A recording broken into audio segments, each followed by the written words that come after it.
Shalom.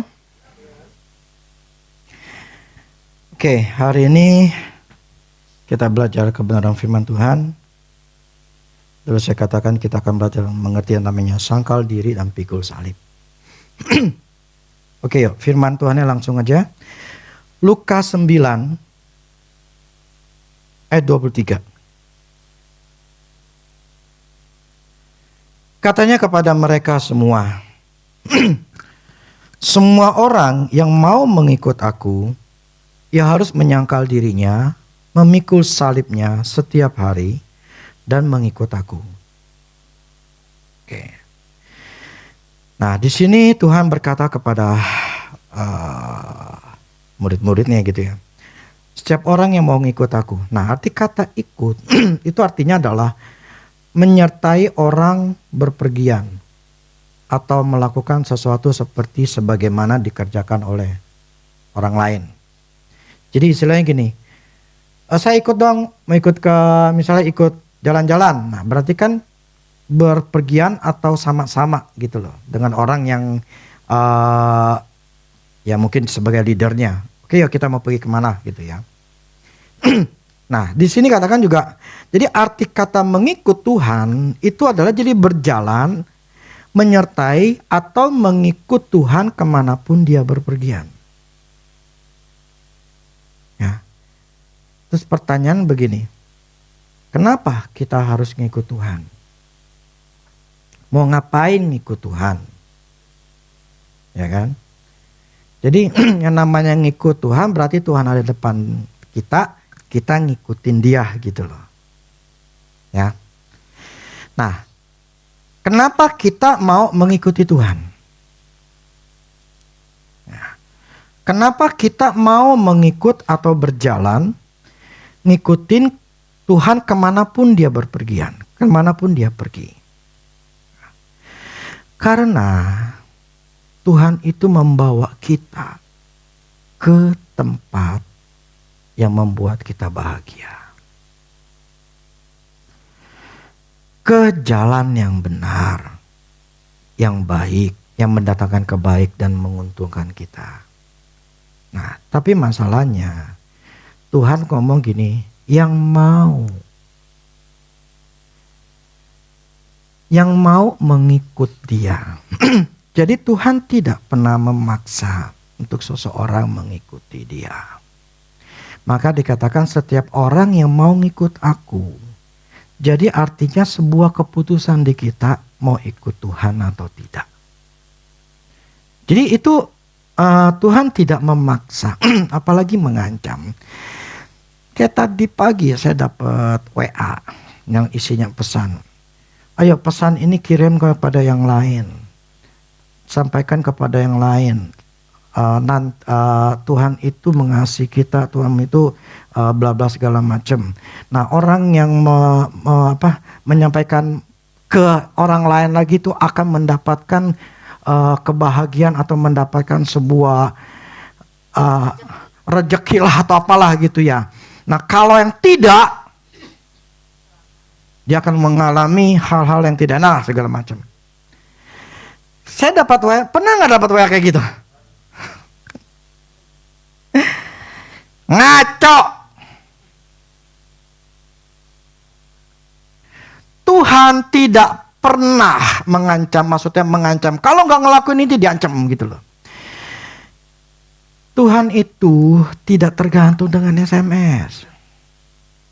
Berkat Tuhan tidak tergantung dengan message dengan pesan gitu, enggak. Tuhan itu mengasihi kita sebelum ya, bahkan dalam kita berdosa sekalipun Tuhan mengasihi kita dan berkatnya itu sudah tersedia buat kita. Jadi bukan gara-gara itu pesan kemudian kita akan mendapatkan rezeki lah, mendapatkan berkat lah. Jadi maka saya ngomong sama yang kirim saya bilang itu nggak benar Bu. Oh ya, saya dapat dari teman saya, dari teman gereja. Ya begitu, memang pasti orang gereja deh ya. Jadi kalau ada begitu jangan apa ya, seolah-olah wah gue pengen dapat berkat nih kalau gue kirim ke orang lain. Jadi apa ya, fokusnya itu kepada, fokus kita, sumber kita adalah Tuhan. Amin.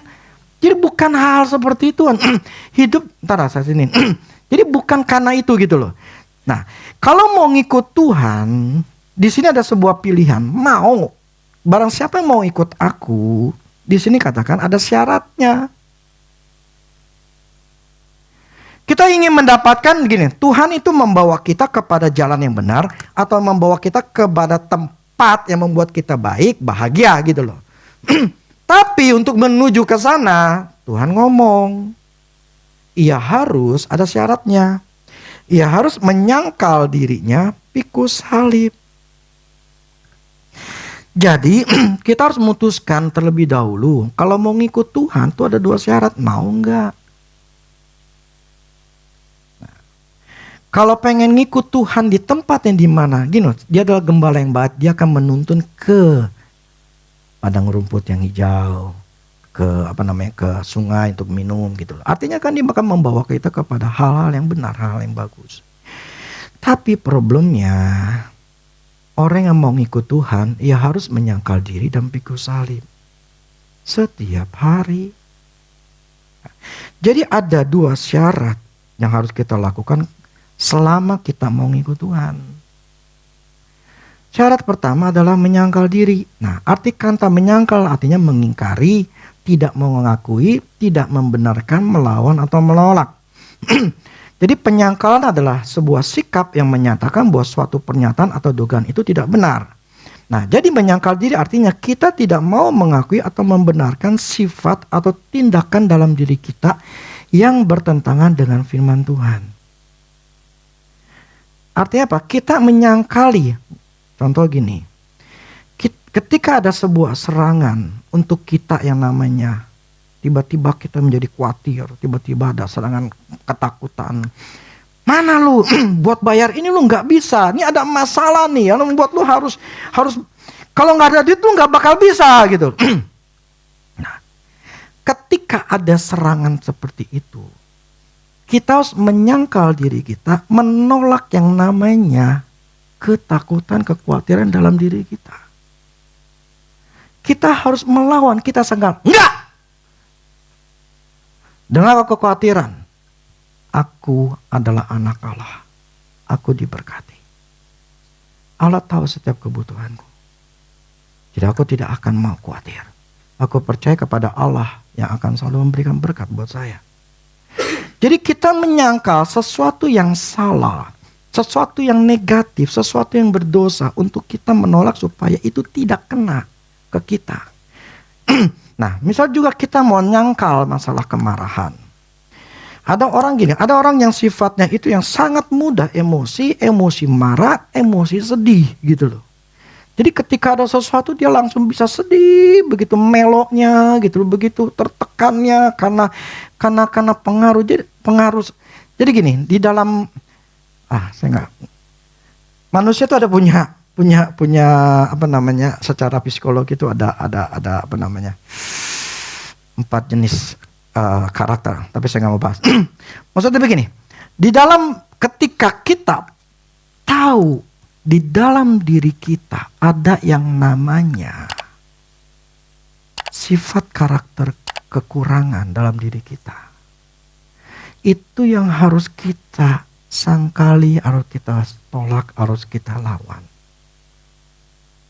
Ingat gak dulu saya pernah ngomong, orang yang karakternya jelek, hidupnya jelek. Orang yang sifatnya bagus, hidupnya bagus. Jadi karakter itu akan mempengaruhi masa depan orang itu. Makanya kemarin hari Minggu ada yang saya nggak bisa omongin di sini. Apa yang menjadi kehidupan dari nol anak sampai menjadi dewasa sekitar 18-19. Itu adalah pembentukan sifat karakter. Kalau dari 0 sampai 18-19 itu tidak dibentuk untuk mempunyai sifat karakter yang bagus, karakternya jelek, masa depannya akan jelek. Karena sifat itu sudah terbentuk di dalam diri orang itu. Ketika sudah terbentuk, dia akan bersikap, bertindak sesuai dengan sifat karakternya yang sudah terbentuk. Pembentukan karakter itu bukan namanya sehari, setahun, 2 tahun, 3 tahun, kagak. Pembentukan itu dari nol. Dari bayi, bahkan dari perut, itu sudah ada namanya sifat. Dan ketika anak itu lahir, ketika anak itu sudah mulai membesar, maksudnya sudah 1 tahun, 2 tahun, 3 tahun, 5 tahun, seterusnya, itu ada yang namanya pembentukan karakter, sifat. Kalau orang tua tidak peduli, ya, tidak peduli dan tidak mau tahu pembentukan karakter anak itu harus dibentuk, dia nggak mau tahu, anak itu akan membentuk dirinya sendiri sesuai dengan lingkungan yang ada. Dan akibatnya kalau lingkungannya jelek, dia jadi jelek. Kalau dia mendapatkan perlakuan atau hal-hal yang tidak menyenangkan, itu akan membentuk dirinya. Dan ketika dia mendapatkan perlakuan yang menyenangkan, dia diberikan tanggung jawab, diberikan yang istilahnya sebuah disiplin, ke pertanggungjawaban, itu anak akan terbentuk menjadi orang yang bertanggung jawab. Jadi sifat itu akan terbentuk dan dibentuk oleh orang tua. Bukan dari orang lain. Nah, makanya kalau orang tua nggak peduli, tidak mau tahu masalah sifat anak, tidak memberikan modal kepada anak, satu hari anak sudah terbentuk dan dia akan mengalami kesusahan, kesulitan di hari tuanya. Nah, yang kemarin saya katakan, saya baru mengerti setelah saya melihat dari anak saya, gitu ya. Yang saya ingin kasih tahu bahwa yang namanya penyangkalan diri itu harus dimulai dari masa anak-anak. Di mana-mana namanya anak itu malas.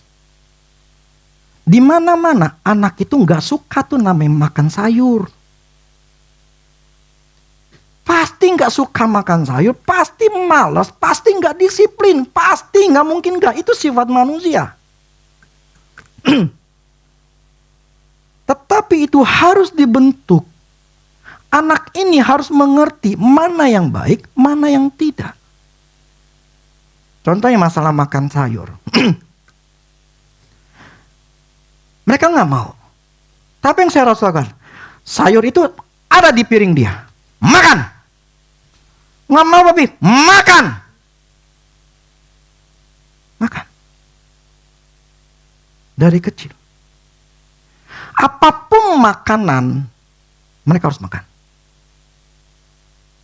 Jadi nggak cerewet. Oh, makan ini nggak mau, makan itu nggak mau, ada makan maunya ayam doang. Kenapa? Karena waktu masih kecil nggak diajar namanya penyangkalan diri, diajar bahwa ada yang bagus gitu loh. Maunya makannya itu aja gitu loh. Tapi kalau makan yang lain, dia nggak mau, udahlah nggak usah lah, biarin aja lah daripada nangis daripada. Sorry kalau saya nggak begitu. Harus makan, apalagi makan cabai. Makan cabai. Kadang-kadang memang pedas kan gitu ya. Mereka harus. Jadi kadang-kadang nggak langsung pedas ya, tapi sedikit-sedikit gitu ya. Tapi prinsipnya begini. Kalau mereka nggak diajarkan dari masa kecil penyangkalan diri dan kita nggak diajarkan, nggak sadar bahwa ini memang ada yang salah, yang harus dibetulkan. Itu namanya penyangkalan diri. Nah, penyangkalan diri kalau kita enggak lakukan buat diri kita atau anak kita, akannya berarti kita akan membiarkan anak itu ya udah terserah. Nah, akhirnya anak itu jadi nggak disiplin, malas, seenak deweknya gitu, seenak maunya apa aja. Akhirnya ya itu anak jadi berkepribadian nggak bagus. Nah, problemnya sifat karakter yang jelek hidupnya akan jelek.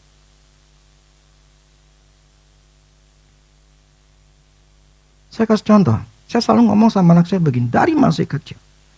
Segala sesuatu ada waktunya. Waktu untuk makan, ada waktu main, ada waktu tidur. Waktu tidur adalah tidur. Waktu main adalah main. Jadi ketika mereka pulang sekolah, mereka makan, main, segala macam. Nah, waktunya sekitar jam 2, jam 3. Saya suruh mereka tidur. Waktunya adalah tidur. Nggak mau, gesper, pak, masuk dalam. Di dalam masih bercandaan, saya marahin. Tidur. Nah, saya selalu mengulang. Ada segala sesuatu waktunya. Waktu makan, waktu main, kamu harus tahu. Sekarang waktunya belajar. Waktunya main. Nah, itu tertanam dalam diri mereka. Itu namanya penyangkalan diri untuk malas. Jadi ketika mereka sudah SMP, SMA, saya tuh nggak pikirin tuh masalah mereka mau main kayak mereka. Pokoknya saya tahu mereka pasti disiplin dengan pelajaran. Kan saya tahu dari mana? Nilai. Ya, seperti dulu saya pernah ngomong, waktu saya lagi si Marvel lagi ujian.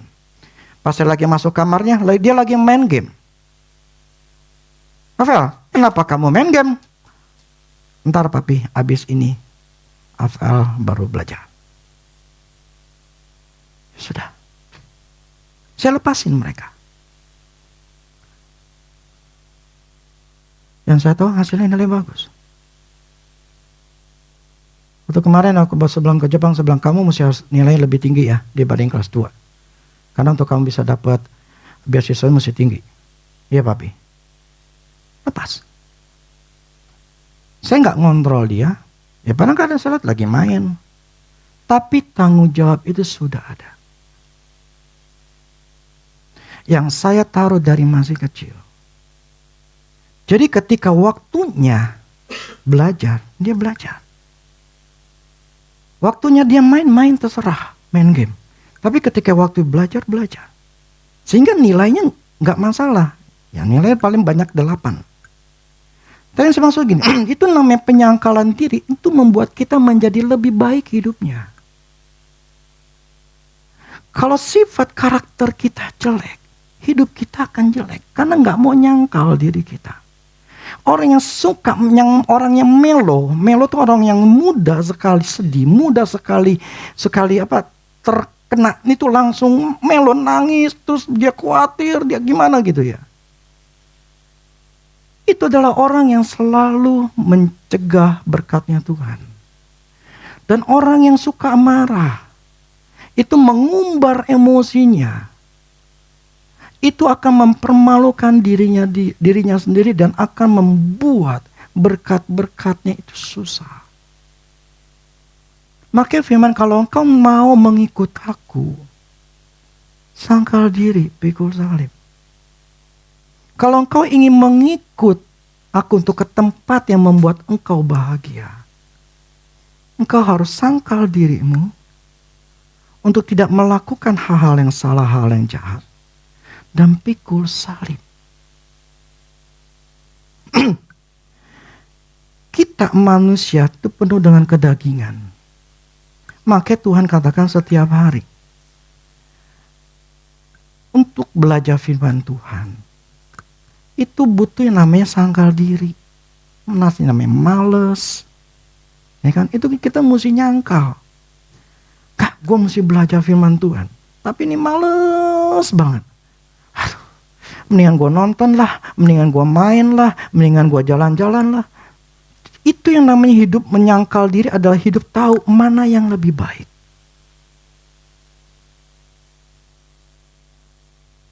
Angkat tak? Menyangkal diri itu mengetahui mana yang lebih baik. Sehingga kita menyangkali kedagingan kita. Kita mau mengikuti apa yang firman Tuhan katakan. Sifatmu jelek, gak pernah mau nyangkal diri. Engkau akan hidupnya jelek.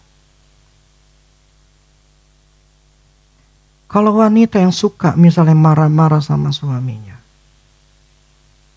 sifat yang pemarah, sikap yang selalu mengumbar emosi kepada suaminya, hidupnya akan susah.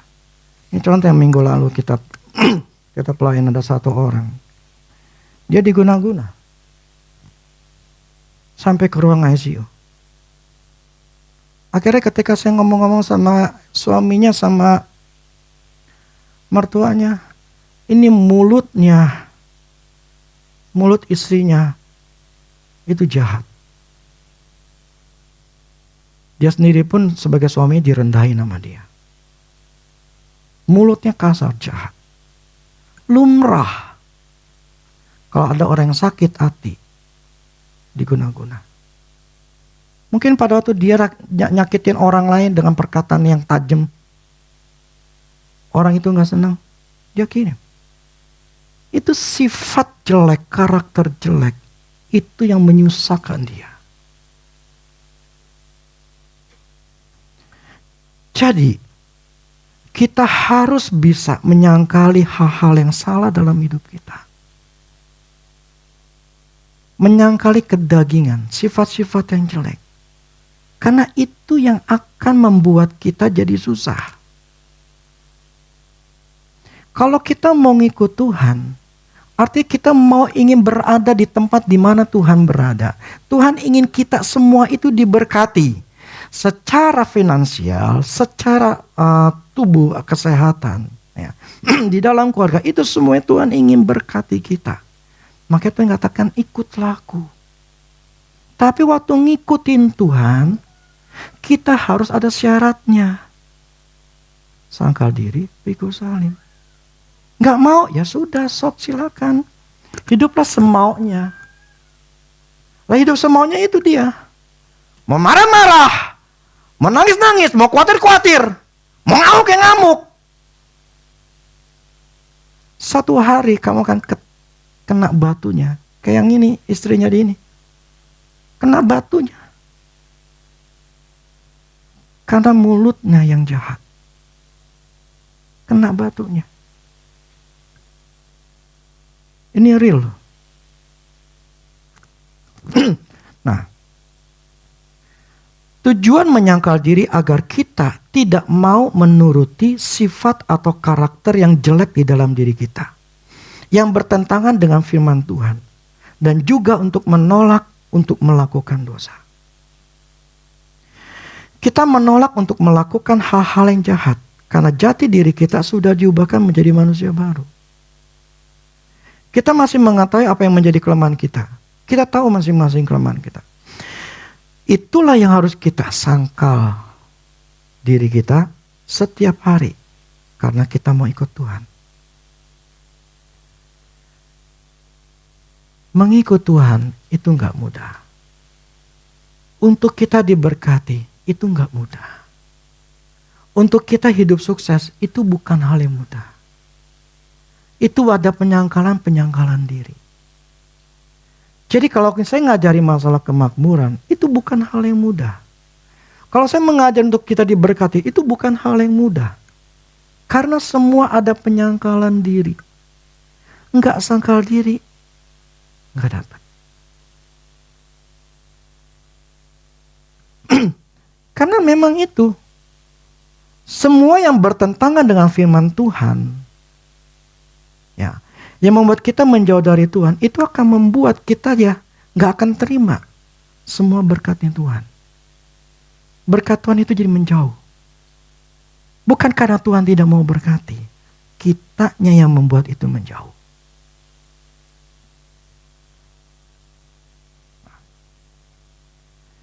Sangkal diri dalam segala aspek hidup kita.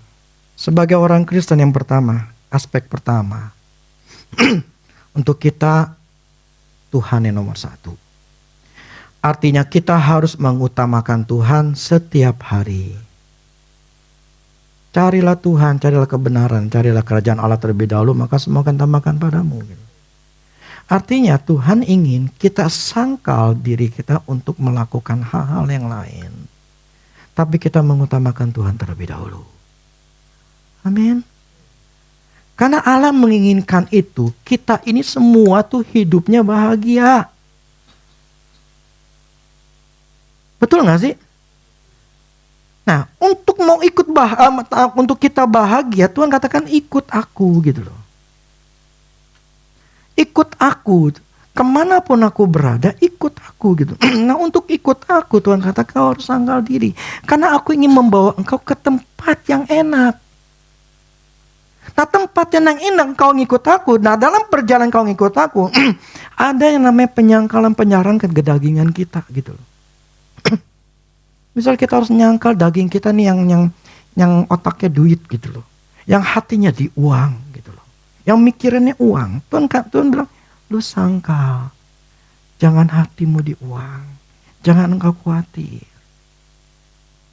Ikut aku, percaya kepadaku. Nah, itu setiap hari.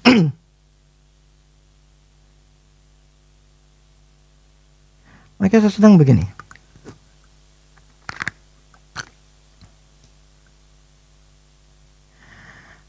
Ada seorang batuan istilahnya untuk mencapai sebuah tingkat atas, paling atas.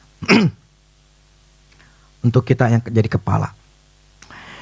Untuk menjadi kepala itu butuh a lot of faith. Itu butuh banyak iman untuk mencapai ke atas. Udah sampai di atas pun itu dibutuhkan a lot of faith.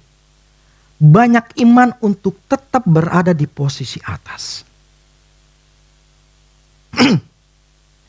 Jadi tidak ada yang namanya tuh sebetulnya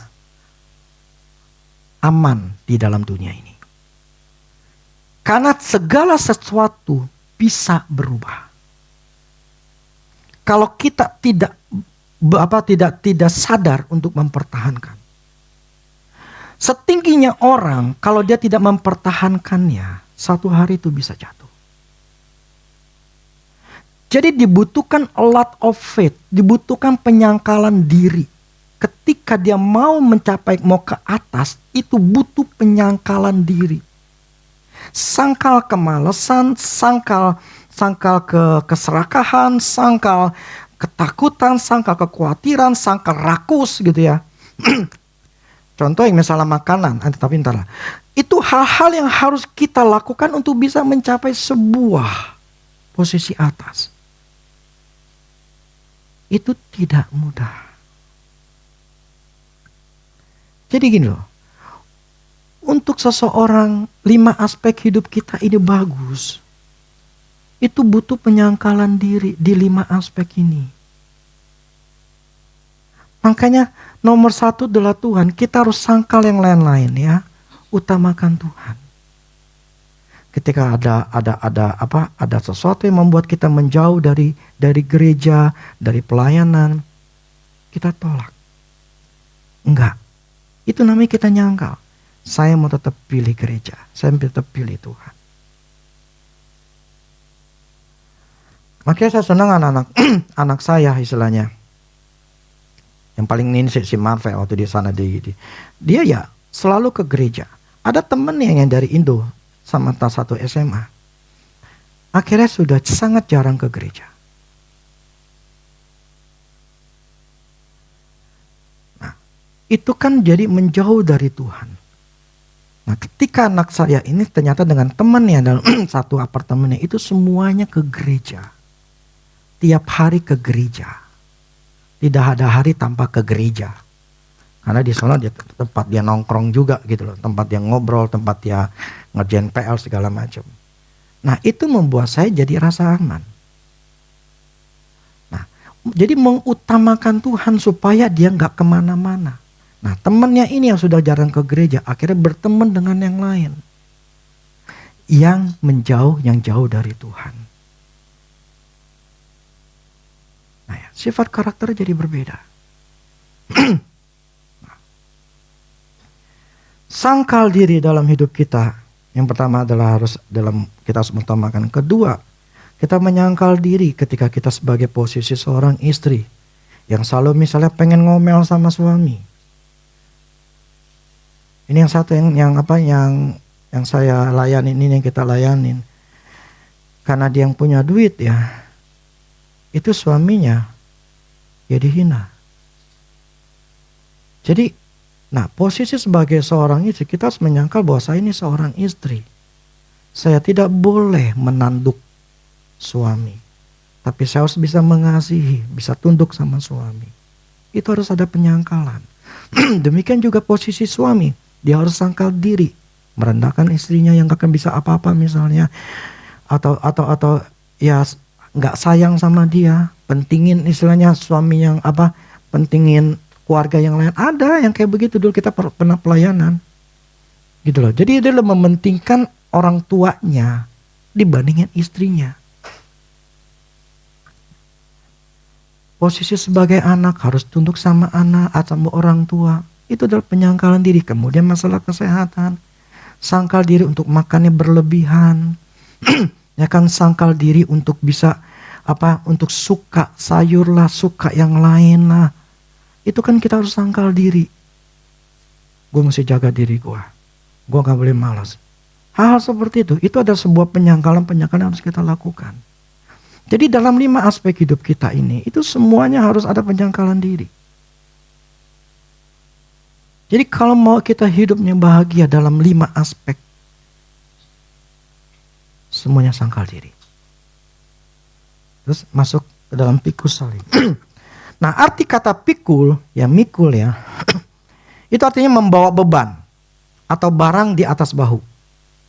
Nah, pikul salib artinya membawa beban salib di atas bahu kita, artinya ada sebuah beban. Ya, salib itu melambangkan Kristus, ada tanggung jawab Kristus. Maksudnya gini, salib itu tempat di mana tugas akhir daripada Tuhan. Itu salib. Jadi ada namanya tanggung jawab yang dia harus lakukan itu di kayu salib.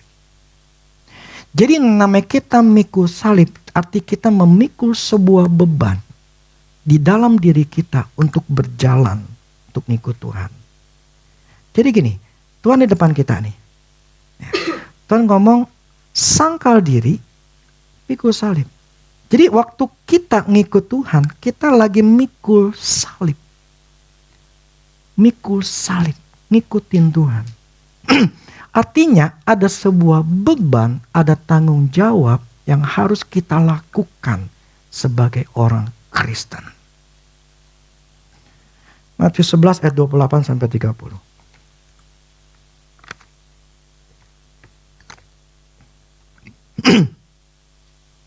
Marilah kepadaku semua yang letih lesu dan berbeban berat, dan aku akan memberikan kelegaan kepadamu. Pikulah kuk yang kupasang dan belajarlah padaku, karena aku lemah lembut dan rendah hati, dan jiwamu akan mendapat ketenangan. Sebab kuk yang kupasang itu enak dan bebanku pun ringan. Sebagai orang Kristen itu tidak ada namanya tanpa tanggung jawab. Kita orang Kristen harus menampilkan orang Kristen. Ngerti gak? Pribadi kita sebagai orang Kristen harus ditampilkan sebagai orang Kristen. Bukan kita orang Kristen yang ditampilkan di dalam diri kita, keseharian kita adalah seorang penipu. Seorang pembohong, sebagai seorang pemarah, sebagai seorang yang kejam. Itu yang namanya pikul salib, kita harus punya beban menjadi orang-orang yang seharusnya menampilkan Kristus. Amin. Kalau kita istilah gini, kalau teman-teman itu pada ngerokok, kemudian kita mengikut rokok, apa bedanya? Kalau mereka suka nyolong, terus kita juga ikut nyolong, apa bedanya? Jadi yang namanya ngikut Tuhan itu, kita harus bisa menyangkal diri kita dan mengambil tanggung jawab kita. Nah, sebetulnya gini, tapi firman Tuhan katakan gini, bebanku pun ringan. Kuk yang kupasang itu enak. Itu bukan sesuatu yang menyusahkan. justru nguntungin kita. Saya tanya sama kalian semua. Kalian lebih suka orang yang lemah lembut atau suka orang yang pemarah? Yang mana? Lebih suka orang yang gampang sedih atau yang periang? Orang awam aja, bukan non-Kristen aja pun lebih suka adalah orang-orang yang seperti itu. Lumrah kalau orang-orang itu, orang di luar pun gak suka sama orang-orang Kristen. Makanya kalau dalam misalnya gini, dalam karyawan, jadi karyawan, apa mencari karyawan gitu ya. Terus selalu bilang, ya kita harus cari orang Kristen aja. Enggak. Bukan patokan itu. Belum tentu orang Kristen itu jujur. Betul kan?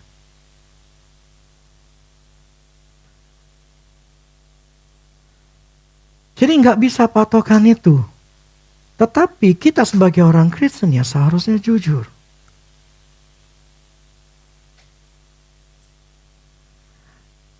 Nah, maksud saya gini. Coba saya ini lagi dulu ya. Kuk itu adalah kayu lengkung yang dipasang di tengkuk kerbau untuk menarik bajak. Kuk itu dipakai kepada kerbau untuk dia melakukan tugasnya, yaitu untuk membajak. Nah, kuk itu adalah tanggung jawab. Artinya ada tanggung jawab kita untuk melakukan firman Tuhan. Tanggung jawab itu enak dan tidak berat. Tetapi untuk dilakukan karena akan memberikan hasil yang baik buat kita. Pikul salib, ya, sangkal diri ataupun pikul salib itu sebuah hal yang harus orang yang mau ikut Tuhan. Makanya firman Tuhan katakan yang mau mengikut aku. Yang mau ikut aku masuk ke tempat Kanaan. Yang mau ngikut aku yang ke tempat penuh dengan kebahagiaan. Harus sangkal diri, harus pikul salib. Yang mau. Tapi manusia kecenderungannya gak mau. Dia ingin mau melakukannya sendiri. Coba firman Tuhan ya. Yesaya 48 ayat 17 sampai 18. Yesaya 48 ayat 17 sampai 18. Beginilah firman Tuhan penebusmu yang maha kudus Allah Israel. Akulah Tuhan Allahmu yang mengajar engkau tentang apa yang memberi faedah, yang menuntun engkau di jalan yang harus kau tempuh. Sekiranya engkau memperhatikan perintah-perintahku, maka damai sejahteramu akan seperti sungai yang tidak pernah kering. Damai, ketenangan. Ya. Dan kebahagiaanmu akan terus berlimpah seperti gelombang-gelombang laut yang tidak pernah berhenti. Ini yang Tuhan inginkan dalam hidup kita. Damai, hidup tenang, hidup bahagia. Ada di sini mau hidup susah? Makan susah? Membayar semuanya susah? Kita pasti pengen hidup bahagia, hidup senang. Ini firman Tuhan yang ngomong, bukan yang saya. Tuhan tidak membawa kita untuk hidup menderita. Tapi syarat di sini, perhatikan perintah-perintahku. Orang yang sangkal diri pikul salib ikut Tuhan, baru orang itu ngalamin hidup yang enak. Kita harus menyangkal yang namanya ketakutan. Kita harus menyangkal yang namanya kebimbangan. Kita harus tolak itu semuanya. Ikut Tuhan itu seperti itu. Kita mau berhasil, kita pun gak boleh namanya malas. Kita mau berhasil pun tidak boleh ada namanya keserakahan. Ada hal-hal seperti yang harus kita lakukan sebagai bagian kita. Dan Allah akan lakukan bagiannya. Amin. anak dari kecil, arti namanya menyangkal. Ada yang namanya nyangkal, rasa malu. Dulu anak saya dulu siapa yang dulu yang kalau maju ke depan yang nangis siapa? Kael ya. Kael tuh kalau maju ke depan nangis.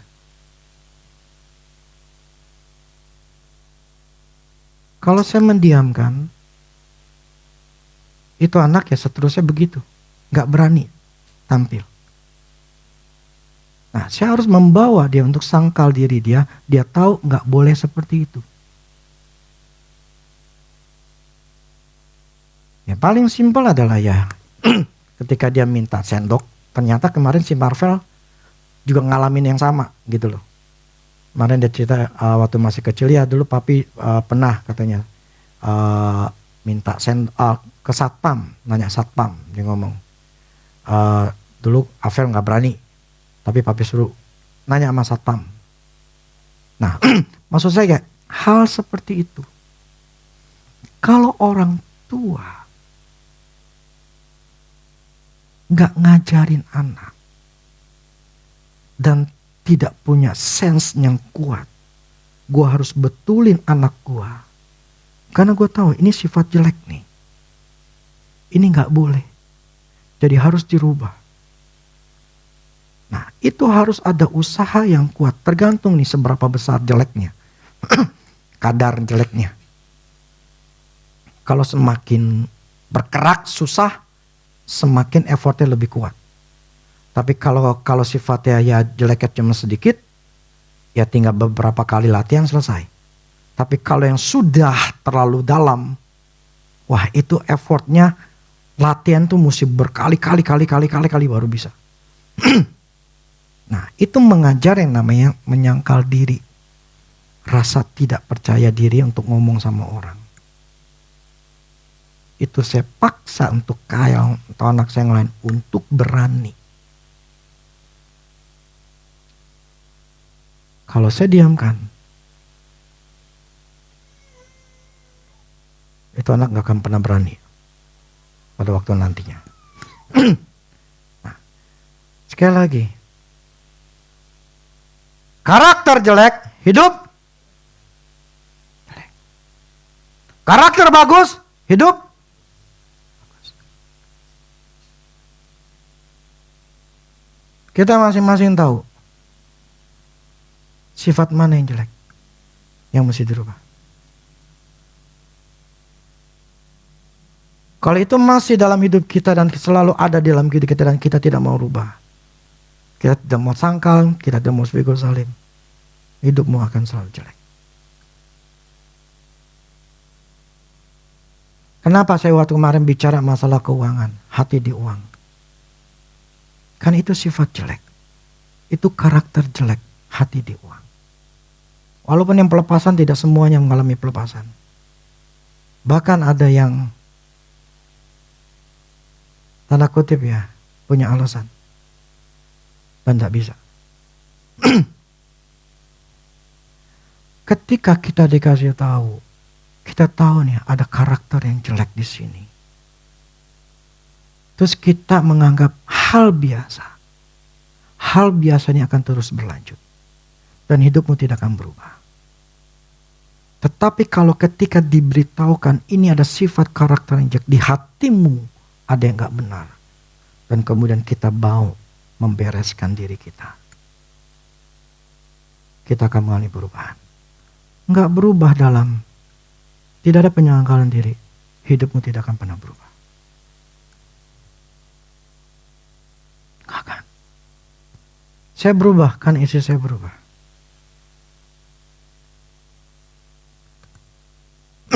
Dan saya tidak akan pernah berubah kalau saya sendiri gak berubah. Untuk bisa hidup, yang paling sulit itu kalau buat saya, bagaimana saya bisa menyangkal diri saya, itu yang namanya kekhawatiran. Saya penuh, full dengan kekhawatiran. Dan saya harus bisa membuang, menyangkal itu semua. baru saya bisa diberkati. Karena kekhawatiran itu membentuk tembok di depan saya. Ada tembok. Ketika saya melakukan apapun juga, selalu tidak bisa. Karena ada tembok.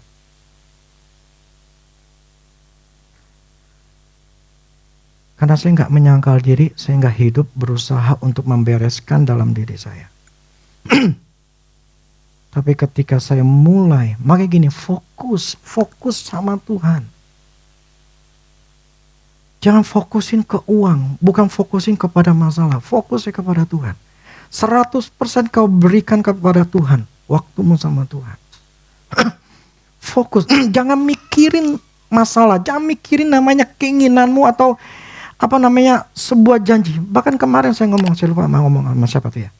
Saya ngomong gini, jangan minta berkat. Jangan minta orderan.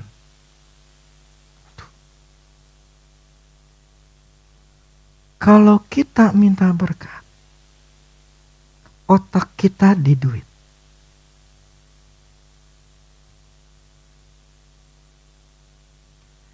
Kalau kita fokus ke Tuhan, Tuhan tahu apa yang ada yang kita butuhkan.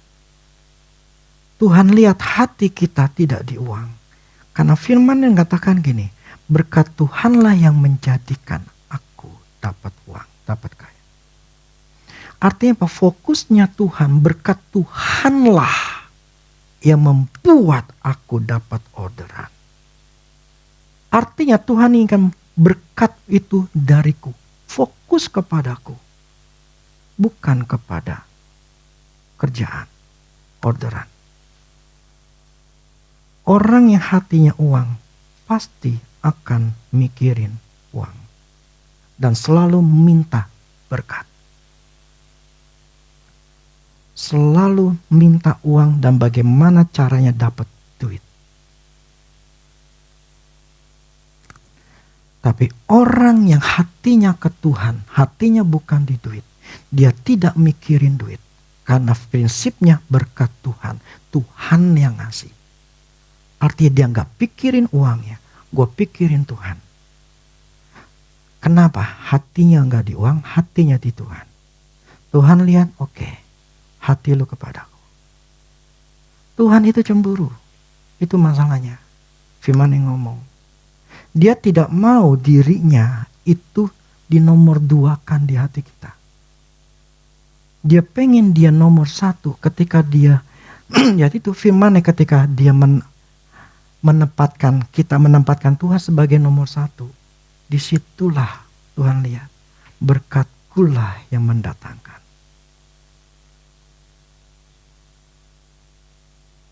Problemnya kita orang Kristen selalu merengek di hadapan Tuhan tiap pagi supaya minta berkat.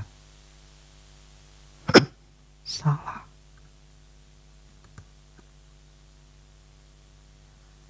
Berkat Tuhanlah yang mendatangkannya. Tuhanlah. Bukan karena jerih payahmu, bukan karena kerja kerasmu, tapi Tuhan yang memberikannya. Amin. Artinya hidup kita seharusnya tenang. Percaya sama Tuhan. Tuhan sumber berkatku. Jadi otaknya itu benar-benar gak di uang. Dan itu susah. Emangnya gampang? Seperti saya ngomong gini, kagak, susah. Kenapa? Karena kita ngelihat fakta di depan kita, ini mesti bayar uang sekolah, ini mesti itu. Kalau kita bisa sampai mampu, ini satu nih, saya ngomongin.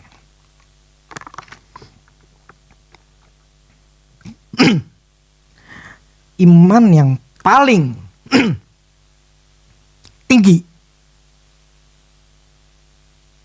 yang paling besar adalah tidak mikirin apapun. Total gak mikirin. Itu imanmu, itu udah paling atas.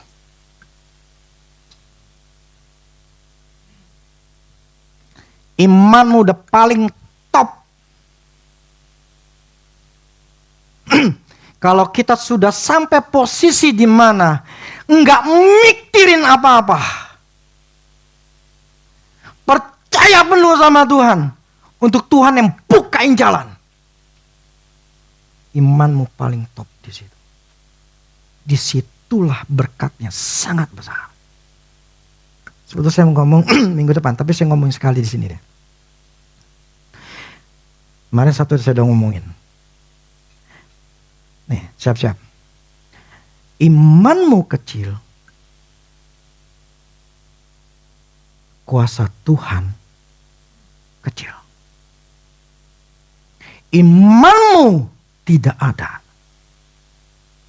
kuasa Tuhan tidak ada. Imanmu besar, kuasa Tuhan besar.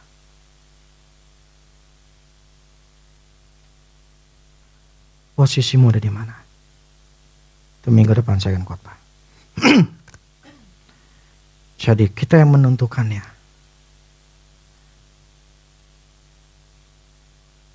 Tidak semua orang Kristen bisa memilikinya. Kenapa? Otaknya selalu di duit. Otaknya selalu dipenuhi dengan uang. Justru yang kemakmuran yang saya ajarkan, justru tidak boleh mikirin duit. Justru harus ke Tuhan. Dan harus ngikutin apa bagian kita. Makanya sangat sedikit sekali orang yang berhasil. Ketika dia berhasil pun, dia gak jadi pelaku firman Tuhan. Satu hari dia akan kalah. Dia akan rugi. Dia akan bermasalah. Ketika orang di atas, need a lot of faith. Dibutuhkan banyak iman untuk tetap di atas. Untuk mencapai ke atas, butuh banyak iman untuk sampai ke atas. Imanmu kecil, kuasa Tuhan kecil. Imanmu gak ada, kuasa Tuhan tidak ada. Imanmu besar, kuasa Tuhan besar. Jadi orang yang mengikut Tuhan harus sangkal diri, pikul salib. Gak mau nyangkal diri, gak mau pikul salib, tidak akan dapat. Jadi apa yang saya ajarkan, bicara kemakmuran, bicara hal-hal yang kebahagiaan, tidak akan bisa kita peroleh tanpa ada penyangkalan. Saya bisa diberkati ketika saya bisa menyangkal ketakutan diri saya. Ketika saya menyangkal kekhawatiran saya. Ketika saya menyangkal kepelitan saya.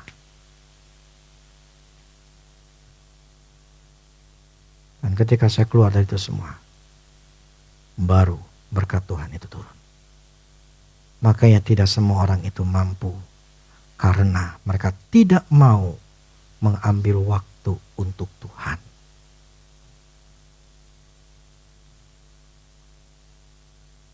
Fokus cari Tuhan. Benar. Fokus waktumu yang banyak. Cari Tuhan, cari Tuhan. Haus dan lapar akan Tuhan. Haus dan lapar untuk selalu belajar cari Tuhan. Karena jawaban kita tuh di Tuhan. Makanya kemarin saya katakan ada seorang, gimana seorang yang jual beli saham itu bisa tanpa rugi. Saya sempat tanda kutip ya mempertanyakan apa benar bisa. Dia tidak terpengaruh dengan apa kata orang. Dia cuma hanya menunggu Tuhan ngomong. Tuhan ngomong baru dia ngelakuin. Belum sampai Tuhan ngomong dia ngelakuin apa-apa. Nah itu bagian yang tersulit bagi manusia adalah menunggu.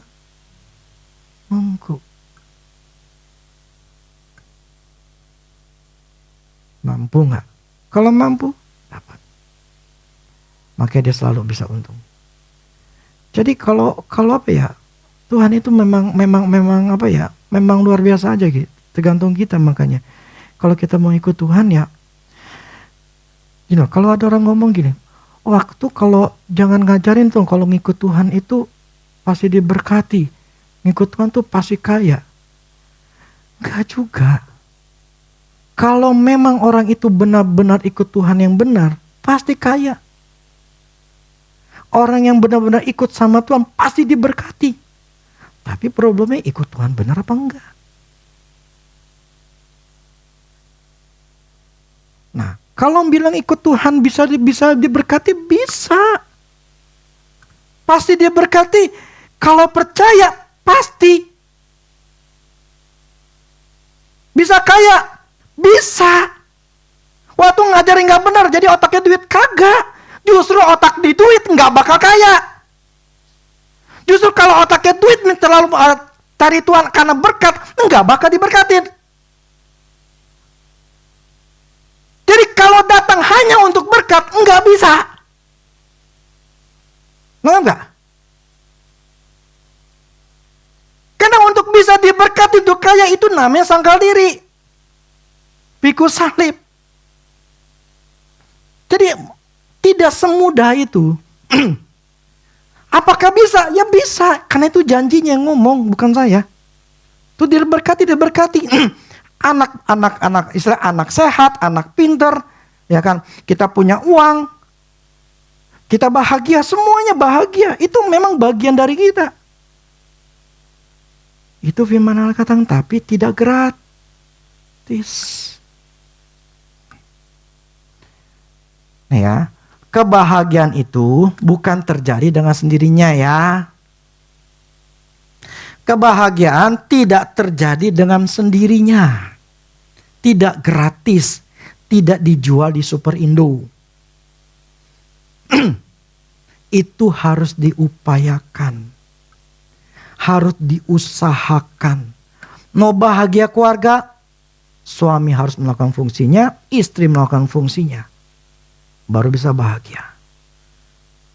Bukan seenaknya pasti bahagia. Udah kawin pasti bahagia. Kagak. Apakah setelah kawin saya bahagia waktu sama istri saya? Kagak. Apakah setelah ini saya sama istri saya dari awal, saya udah melayani Tuhan dari umur 17 tahun. Saya benar-benar cinta Tuhan. Kita berdua adalah istilahnya pelayan Tuhan dari masih muda. Apakah setelah kawin kemudian kita bahagia? Kagak. Kita diberkati? Kagak. Malah susah. Tapi ketika saya berusaha untuk mengupayakannya, baru bisa. Jadi tidak ada yang gratis. Semua mau ikut Tuhan harus sangkal diri pikul salib. Amin. Mau ikut Tuhan, sangkal diri pikul salib. Baru bahagia. Kalau yang mau. Oke. Ya, demikianlah firman Tuhan pada hari ini. Biar hari ini kita semua bisa tahu, mengerti. Ada hal yang harus kita lakukan sebagai anak Allah. Biar yang jadi berkat buat kita semua. Amin.